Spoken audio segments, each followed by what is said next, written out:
Hi, my name is Jack Heatherman, and I'm going to be talking to you about the Jowo Rinpoche as a part of my West and Central Asia project.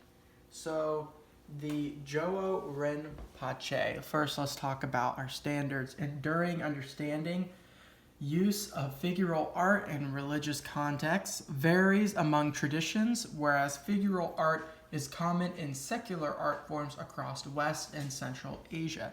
So the Jowo Rinpoche is a figural art which is common in Buddhism, but not in Islamic art in the same region. So to take a look at the map, during the period of disunity in China, Buddhism was brought from bordering India to China.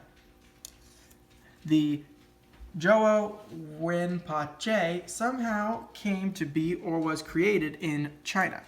Stories do vary. So, in China, Buddhism comes to China, and the image of the Buddha, the Jowo Rinpoche, originates here in China.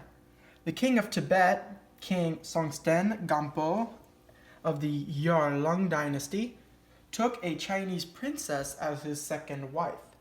Stories vary, but somehow she convinced her father to send the Jowo Rinpoche to Tibet, perhaps as a gift as a part of her dowry. It came to Tibet from China around 641 CE, Common Era. Now, the king built a magnificent temple, the Jowo Temple, in 647 to house the sacred image of the Buddha. So the temple is located, this little schematic here, and in the back side of the temple, in place of honor, is the chapel of Chendersik. And the chapel houses a few sacred images, and next to it is the Jowo Chapel, the chapel of the Jowo Sakyamuni. And it is there that the Jowo is now housed.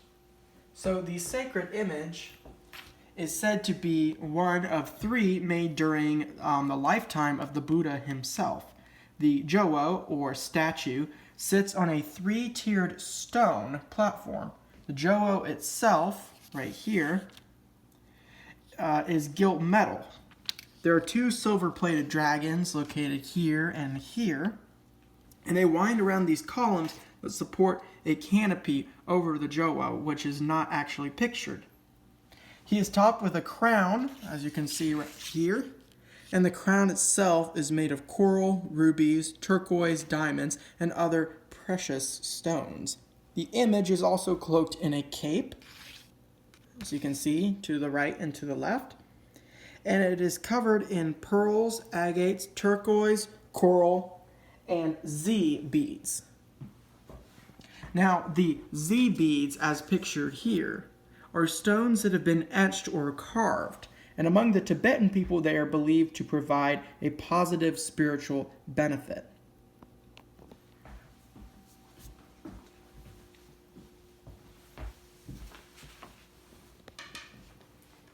The Jowo is sculpted in a very specific pose.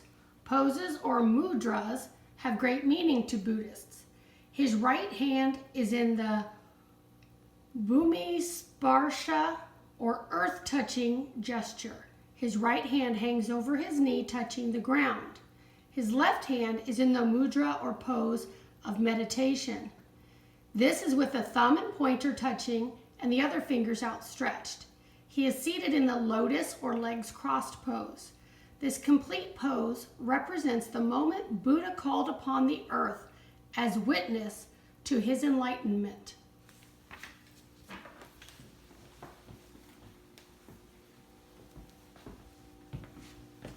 So Buddhists will make a full pilgrimage to see the Jowo Rinpoche.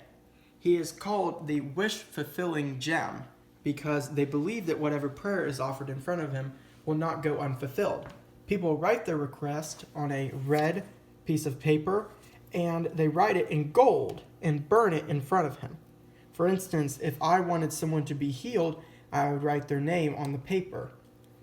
The religious ritual is offered at other Buddhas, but the Jowo Rinpoche is the ultimate. So I would put a name on my red piece of paper with written in gold with the gold pen. I would light it on fire as seen, and then I would leave it to burn almost as an offering of prayer. So the Jowo Rinpoche's meaning is quite simple. It is an image of the Buddha, there to remind Buddhists how to follow his path to enlightenment. It is very similar to the image of Jesus Christ helping Christians to deeper commune with their beliefs. Buddhists pray and meditate in front of the Buddha in hopes that it will help them on their own path to enlightenment. So there is the Jowo there. So that pretty much concludes our brief history and project. Thank you guys so much for listening.